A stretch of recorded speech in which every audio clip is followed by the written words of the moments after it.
So yeah, there's a massive gap between what people feel they need to survive and what they actually have. And sure, I suppose it's always been true that younger people tend to have lower net worths than older generations. But what is different now is that younger generations are dealing with a totally different set of economic conditions. And to be clear, older people still feel these pressures, but many of them aren't dealing with today's terms and conditions. They bought homes before prices exploded, they went to college before tuition ballooned, and so these numbers confirm just what a lot of us already feel. We are falling behind. So the real question then becomes, how did the gap between what we expect and what we actually have get so wide? And maybe more importantly, is there anything we can actually do about it? Let's break down the biggest reasons why so many young people today feel financially trapped.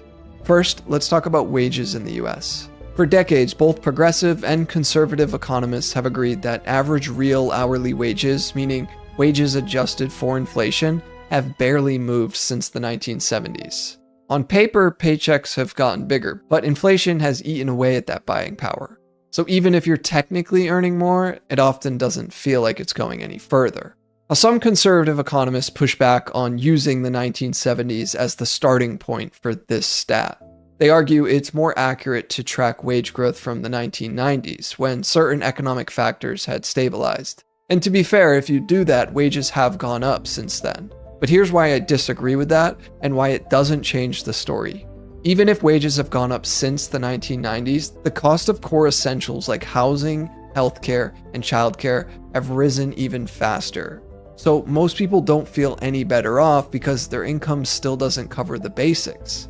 Inflation is measured as an average across a wide range of goods. And while some things like electronics or clothing may have gotten cheaper over this time, the things people actually rely on day to day haven't. And in fact, they've gone up at a much faster rate than many other categories. And that's ultimately where this disconnect comes from.